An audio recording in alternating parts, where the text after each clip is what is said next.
Good morning, everyone. We are here, and we are the team that has tried to do Kanisa. We've been going for 2 years now. Can everyone just briefly introduce themselves? We go for the lady first. Okay. I'm Sharon. I'm the music director at Kanisa. Dan Johnson. I'm a missionary here in Spain for many years. Raouf Suleiman. I originally come from Egypt. I have been in Madrid for about 3 years now, more. Great, Dan. Can you give us just a brief background of How where are this? Oh, my name is Dwayne. We're here right now in the Anglican Cathedral, and I serve as priest here, and also as a founding co-pastor of Kanisa. And we're married. So if you see me holding her hand or whatever. Great. Okay, Dan. Yeah, just give us a brief synopsis, a brief summary. Like, where did this idea come from? Well, I moved back to Spain, to Madrid, 3 years ago. I got here in December of 2017. You guys had gotten here in August of that same year. Mm-hmm. You and I had met, I don't know, it was 3 or 4 years previous to that, when you were on your exploratory trip. Mm-hmm. Yeah. And it turned out that we're living basically in the same neighborhood. Mm-hmm. And so I called you up. I said, "Hey, Dwayne, yeah, since we're the new kids on the block here in Madrid, neither one of us knows what we're doing.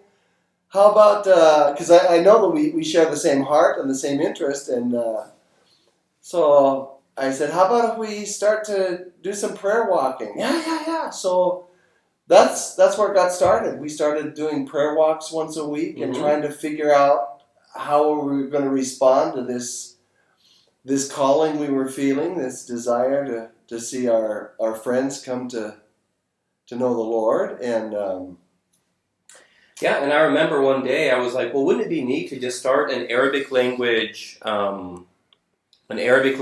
just prayer meeting? And if someone shows up, it's fine. And if not, if only we could just get a church in the neighborhood to just lend us a space. Yeah. And you're like, well, I know someone who could do that. Yeah. So just all these doors opened up. It was just one thing after another. I mean, it was obviously the Lord is always well ahead of us, but it was just so surprising. I mean, we would no more than think about the next step, and it would already be in front of us. Yep. Good. Raul, tell us a little bit about how you got involved. Well, a friend introduced me to Dan, and Dan knows everyone. FYI. He knows that's everyone. true. Last week I was talking with some people in Poland, and so we both know Dan. So. Yeah, wherever you go, you'll find somebody that knows him. So actually, we started talking, and then he said, "Well, next Tuesday we're gonna start the first meeting of the Arabic Church." Mm-hmm. And so you're welcome to come and join us, and that's how it started. So I attended on Tuesday, and I got introduced to you and Sharon, and that was it. Great. Now, I would like for each person here to think of one high point and one main difficulty. So when you look back over the 2 years, what's one thing where you think that was really great? I really feel that was a blessing and an important step. And then one, when you're thinking about the ministry that we're trying to do, because I don't want to make people think that we're like the successful recipe. Right. We're still just bungling along trying to do what we can with God's help. Yeah. But still, I think that there are a lot of other teams out there, so we would like to share our experience with y'all. So let's think of one thing that you feel was a real blessing, a real success, and one of the main challenges. So who would like to start? I can start. Last year we had our Christmas get together with just several families. We had all different backgrounds. We had some Egyptians, we had a Syrian lady, we had some Moroccans. So it was a really nice coming together of several different Arabic-speaking cultures, and being able to have dinner together and sing Christmas carols, and that was a really special time for me. I really enjoyed that. Personally, one thing that's been very challenging for me is leading music in Arabic. Obviously, it's not my first language. I do okay with translated songs that have been translated from English or German or something like that are more Western, but with the style of music is so different in the Middle East, and I love it, but it's really hard for me to replicate it well. So that's been a real challenge for me is trying to do music that's true to the region, that really brings in the style and the language and everything like that in an authentic way. If that makes sense. Yeah, I would say that being true to our reason for being as an Arabic fellowship, I'm thankful that we've maintained ourselves with that direction. I don't even speak Arabic myself. Thankfully, 3 of the 4 of us do, but I don't. I'm the one that opens the doors and shuts the doors and that kind of thing. But I am very happy to see that we've and I've seen other ministries, other groups go off the way and lose their direction. It's very easy to do, especially you've got all these Western workers that are wanting to do the same thing, and it's just easy to end up having the meeting in English because everybody there speaks English or Spanish or French. French, exactly. But thankfully, we have insisted on Arabic, and I think that has helped us to maintain our identity well. Yeah, from my point of view, the hardest thing has been doing stuff in Arabic all the time. The Arabic language is just very challenging. I'm thankful for Raouf, who has such a mastery of English as well. Yes. And another key thing, and we really noticed this last night, is there are all of these Christian words they're like Christian Arabic. They're not the words that you would use in a regular setting. And we have more of these words than we do in English. Although in English we have, Christianese, right? If you go to a secular person and says, have you been cleansed by the blood of the Lamb? And they would be like, what? Have you invited Jesus into your heart? These are very... within the family they make sense. But if you're talking to people who are not churched or even just from a different denomination but who are Christians, they might have no idea what you're talking about. Yeah. So the Arabic has been a key challenge for me. I feel like one of the real positive things has been just having a presence on Facebook and on YouTube, and I feel like we've just cast a wide net. So I think that's been one of our strengths. Amen. Well, you said only one highlight. Well, we've got other questions. Well, I'm a preacher, but I'm trying. Okay. But actually, one of the highlights is the team. Amen. Well, from the first time we met and we started working together, I really thank the Lord for this team. Amen. Just thinking of Sharon and her even struggle with Arabic to present the songs in Arabic to her best ability. This is just a blessing to me that somebody is trying hard, and she sings in English, Spanish, and Arabic. Wow. And Hallelujah. And she ministers in these 3 languages. So and anointed. Yes, and I don't want you to feel that this is kind of a challenge or a struggle. It's actually a blessing that the Lord has blessed you with, and we appreciate that. I also talk about Dan. He said, I am just the guy that opens the door and whatever. I want to say that this is really a man of God, very humble, and it touches my heart when I come to the church building and I see him sweeping the floor, mopping the floor, and putting the chairs and setting the place for the meeting, and then afterwards also putting everything away as it was in the beginning. So just to have a humble heart. And I'm sorry, maybe you don't know him, but this is not a kid coming out of Bible school, so just trying to do service. He is a well-known preacher and guest speaker. So to have such a humble heart is just it touches my heart.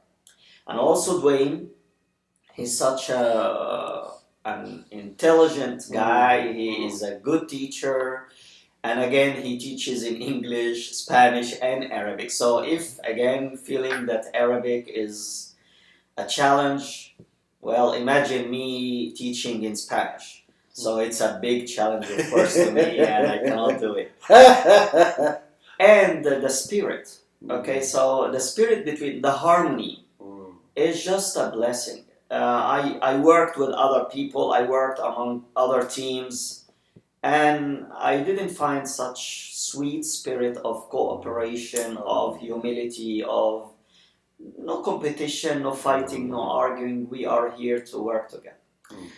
Yeah, So, and let me just clarify to build on what Rauf was saying, that this was not part of like the grand strategy of any mission or denomination. Sharon and I are Anglicans. Rauf is from a Methodist background, and Dan is from the Assemblies of God. So this, I mean, if you don't believe in God, God did it, okay. But I mean, I don't see any more reasonable explanation. Yes. Great. Well, thank you, Rauf, and you have been such a great blessing to us. Yes, to us as well, absolutely. Wow, what a teacher. So, I've got some questions here from Facebook, and if any of you all have questions, just feel free to pop in and ask them. Okay, here's a question from a Lutheran. So we got a Lutheran here. And this is someone that we know from, I'm not going to use the names, we know from San Antonio, from Shepherd of the Hills, who was really very helpful to us during our time there. And she worked a lot with outreach and mission and with the refugee community. And she's asking, as someone in the States, is there any way that your brothers and sisters in Christ can come and walk alongside you and support you? So maybe just one person answer that. Or, I mean, it can be more than one. I say, sure, we need anybody to come and help. We need all the help that we need. It's just we need to coordinate that and say, okay, if they want to come and help, what they are going to do. So, for example, one of the challenges that we had in the past 2 years is to find evangelists. Yes. So if we have a group of people that are evangelists that would come alongside us and help us in that area, so that would be really a great help. And just to clarify, Arabic-speaking evangelists. Yes. That is our greatest need. It is native Arabic-speaking workers. Yes. And obviously, that's a big thing to ask, but we present that need before the Lord, and that's exactly what we need. Great. We have a question from a woman from Tunisia, and she says, "I think you need to clarify which community you're going to help, or who are we trying to reach out to?" And she mentions different groups: Copts, the different Catholic churches that are present in the Arab world, the Protestants. And I think she's asking from a Muslim background, like, who are we trying to reach with this? That's a great question, and that's something we actually talked about at the beginning. Because right now, because we're in the diaspora, and we've got different Arabic-speaking peoples just all over the area of Madrid. We have, of course, Moroccans, we have Tunisians from different parts of Tunisia. We have Egyptians, of course. We have a lot of Syrians here. Iraqis. So Iraqis as well. So we really do have a lot of Arabic-speaking people groups, and that is definitely a challenge for us, but I think that we've had a couple of bigger events where we've been able to get the different groups together for something special. But yeah, right now I think we started out with a lot of Meraki's, and then we had some Egyptians come through, and then we've just kind of had a flow of people, and I think that's very common when you work with the refugee and immigrant community. You're going to have this very fluid coming and going of peoples. And this is something that we were very clear on from the very beginning. We didn't enter into this blindly. I think we did as much research and thinking through as we could have. So from the very beginning, we were thinking of ourselves not so much as a church plant in the traditional sense of the word,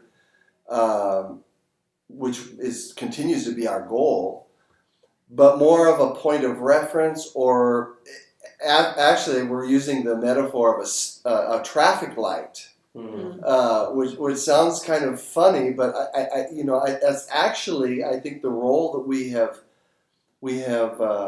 fulfilled up until now, and that begs the question: is a traffic light, is that a valid ministry? And I think it is. We have served as a point of reference to other people.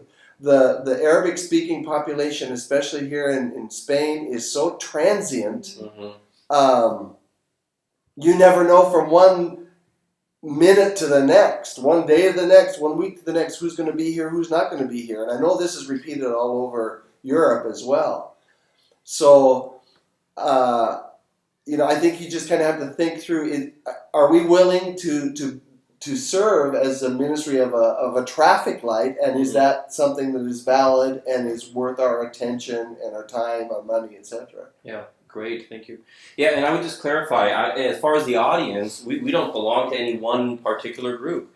And if you look at our internet, our website, which we were intentional about having an actual website, not just a Facebook page or YouTube page, but a proper website, and about just being very apparent and out there and sharing our address. We know that there are some ministers and workers who are very private and very worried, and we decided from the beginning, and we felt that the Lord was saying, that's not who we are. But really our audience is anyone who speaks Arabic. So we had a Coptic family coming, a mother and daughter, and they were welcome, and we've had a number of believers from a Muslim background, some of them very new. And we've just had Muslims who just for whatever reason came and participated. And so I would say our main audience is just anyone who speaks Arabic. That has been our key audience. And that in itself is kind of a challenge, because there's a variation of dialects and things, so that can sometimes be a little bit